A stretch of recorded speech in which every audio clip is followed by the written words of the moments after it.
പടം ഗംഭീരമായിട്ട് നമ്മൾ പ്രതീക്ഷിച്ച പോലെ തന്നെ നല്ലൊരു തിയേറ്റർ എക്സ്പീരിയൻസ് കിട്ടുന്ന ഒരു സിനിമയാണ്. പിന്നെ മമ്മൂക്ക ഞെട്ടിച്ച് കളഞ്ഞു. എടുത്തു പറയേണ്ട ഒരു കാര്യം മമ്മൂക്ക തന്നെയാണ്. നമുക്ക് ശരിക്കും ഞെട്ടിച്ച് കളഞ്ഞു. പിന്നെ വെച്ചിട്ടുണ്ടെങ്കിൽ മമ്മൂക്കയുടെ പോലെ തന്നെ അർജുന അശോകനും സിദ്ധാർത്ഥൊക്കെ ഗംഭീരമായിട്ട് തന്നെ പെർഫോം ചെയ്തിട്ടുണ്ട്. ബ്ലാക്ക് ആൻഡ് വൈറ്റ് ആണെങ്കിൽ പോലും നമ്മളെ പിടിച്ചിരുത്തുന്ന ഒരു ത്രില്ലർ തന്നെയാണ് സിനിമ. ഭൂതകാലം പോലല്ല, ഇത് മറ്റൊരു വേറൊരു എക്സ്പീരിയൻസ് ആയിരുന്നു. മലയാളത്തിൽ ഇങ്ങനെ ഒരു സിനിമ ആദ്യമായിട്ടായിരിക്കും. നമുക്ക് ഈ സിനിമ ഇറങ്ങുന്നതിന് മുമ്പ് തന്നെ ഞാൻ ഭയങ്കര പ്രതീക്ഷയിൽ കാത്തിരുന്നൊരു സിനിമയാണ്. എന്നാലും ഉള്ളിലൊരു പേടി ഉണ്ടായിരുന്നു. ഇന്നലെ വരെ ഒരു പേടി ഉണ്ടായിരുന്നു, ബ്ലാക്ക് ആൻഡ് വൈറ്റ് ആയതുകൊണ്ട് തന്നെ നമ്മൾ പ്രതീക്ഷിച്ച പോലെ ആവുമെന്ന്. പക്ഷെ അങ്ങനെയൊന്നുമല്ല, സിനിമ ഗംഭീരമായിട്ടുണ്ട്. ഫാമിലി എത്രത്തോളം ഇഷ്ടപ്പെടുന്നറിയില്ല, പക്ഷെ ഒരു പുതുമ ഇഷ്ടപ്പെടുന്ന എക്സ്പീരിയൻസ് ചെയ്യുന്ന ഒരാൾക്ക് തിയേറ്ററിൽ വന്നിരുന്ന് കണ്ട് എക്സ്പീരിയൻസ് ചെയ്യുന്ന ഒരു സിനിമയാണ് ബ്രഹ്മൻ.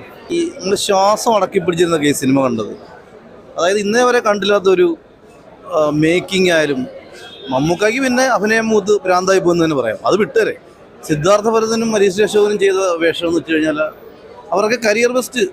ഇതുപോലൊക്കെ ഇനി ഒന്നും ഉണ്ടാകുമോ പോലും സംശയം. കാരണം ഫസ്റ്റ് സീൻ മുതൽ ക്ലൈമാക്സ് വരെ സീൻ ബൈ സീൻ ഒരു അത്ഭുതത്തോടു കൂടി, അതായത് നമ്മളിങ്ങനെ ശ്വാസം അടക്കി പിടിച്ചിരുന്നു, അല്ലെങ്കിൽ കണ്ണുകളൊക്കെ തുറന്നു വെച്ച് കാണുന്ന ഒരു ഒരു ഒരു അതൊന്നും പറയാൻ പറ്റുന്നില്ല അതിനെക്കുറിച്ച്. ഇതുപോലൊരു സിനിമയൊക്കെ എന്ന് വെച്ചാൽ മലയാളികളെ നമ്മളുടെ ഭാഗ്യം എന്ന് വേണമെങ്കിൽ പറയാം. ഇത്ര അത് ഹൊറർ സീക്വൻസും അതുപോലെ തന്നെ ഓരോ സീൻ ബൈ സീൻ നമുക്ക് അടുത്തത് എന്താണെന്ന് അറിയാൻ പറ്റാത്ത രീതിയിൽ മമ്മൂക്കാൻ്റെ പെർഫോമൻസ് വെച്ച് കഴിഞ്ഞാൽ അദ്ദേഹത്തിൻ്റെ അന്ന് നമ്മൾ ടീസറിനകത്ത് ട്രെയിലിനകത്ത് ഒരു ചിരിയുണ്ട്, പക്ഷെ അതൊന്നും ഒരു ചിരിയല്ല. ഈ ചിരിയാണ് എത്രയോ ചിരികൾ അതിന് ശേഷം വന്നേക്കുന്നതിനകത്ത്. ശരിക്കും അത്ഭുതമെന്നോ മഹാത്ഭുതമെന്നോ പറയുന്ന സിനിമ സംസ്ഥാന ദേശീയ അവാർഡുകൾക്കൊക്കെ കിട്ടത്തില്ലായിരിക്കാം, കാരണം പലപ്പോഴും തഴഞ്ഞിട്ടേ ഉള്ളൂ. ഇതിനൊക്കെയാണ് കൊടുക്കേണ്ടത്. ഇതൊന്നും അഹമ്മദ് ഖാജിക്കും പട്ടേലർക്കും മുകളിൽ ഇതിനോട് വട്ടം വെക്കാനൊരു കഥാപാത്രം ഈ ഭൂമി മലയാളത്തിൽ ഇല്ലെന്ന് തന്നെ പറയാം. ഗംഭീരം സിനിമ, മേക്കിങ്ങിലായാലും സബ്ജക്റ്റ് വൈസ് ആയാലും എല്ലാം. ഇതിനപ്പുറത്തൊന്നും ഒരു സിനിമ ഇനി ഉണ്ടാവും എനിക്കറിയാൻ പറ്റുന്നില്ല. കാരണം ഇതുപോലൊരു സിനിമ നമുക്ക് ഇനി കാണാൻ പറ്റുമോ? അത്ഭുതമാണ്, അത്ഭുതം. നമ്മുടെ മലയാളത്തിൽ ഹൊറർ ജോണിൽ ഇതുവരെ നമ്മൾ എക്സ്പ്ലോർ ചെയ്യാത്തൊരു അപ്രോച്ചാണ് ഇതിനകത്ത് എടുത്തിട്ടുള്ളത്. ഇതിനകത്ത് സിദ്ധാർത്ഥ ഭരതൻ, അർജുന അശോകൻ, മമ്മൂക്ക എല്ലാവരും വേറെ ലെവലായിട്ട് തന്നെ ചെയ്തിട്ടുണ്ട്. പിന്നെ മണികണ്ഠനാചാര്യ ഉണ്ട്, അമാലിൻ്റെ ഉണ്ട്. മൊത്തത്തിൽ നല്ലൊരു എഫേർട്ട് ഇട്ട് തന്നെ ചെയ്തൊരു സിനിമയാണ്. നമുക്ക് ഇതിൻ്റെ പ്രൊഡക്ഷൻ ഡിസൈനും എല്ലാം നമുക്ക് ഇന്നത് കാണാനുണ്ട്.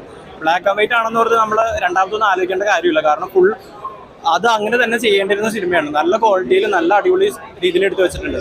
പിന്നെ ഹൊറർ നമ്മുടെ ബോളിവുഡിൽ കണ്ട തുമ്പാട് പോലെ അതിൻ്റെ ആക്ച്വലി അതിനൊക്കെ മുകളിൽ വരുന്നൊരു സിനിമയാണ്. പ്രൊഡക്ഷൻ ക്വാളിറ്റിയിലായാലും കഥയായാലും എല്ലാ രീതിയിലായാലും നല്ലൊരു സിനിമയാണ്. തിയേറ്ററിൽ തന്നെ എന്തായാലും കാണണമല്ലോ. Thank you. ഒന്നും പറയാനില്ല. ബ്ലാക്ക് ആൻഡ് വൈറ്റ് എന്നല്ല, അത് അങ്ങനത്തെ ഒരു കാലഘട്ടമാണ് അതിൽ കാണിച്ചിട്ടുള്ളത്. മമ്മൂട്ടി ഒന്നും പറയാനില്ല. ഇതേപോലെ ചെയ്യാൻ ലോ സിനിമയിൽ മമ്മൂട്ടി തന്നെ ഉള്ളു. സ്റ്റോറി വൈസ് അടിപൊളിയാണ്. പേടിപ്പിക്കുന്നതല്ല, ഒരു കുറച്ച് നേരം പോലും തലെടുത്ത് വെക്കാൻ തോന്നൂല സ്ക്രീനിൽ നിന്ന്.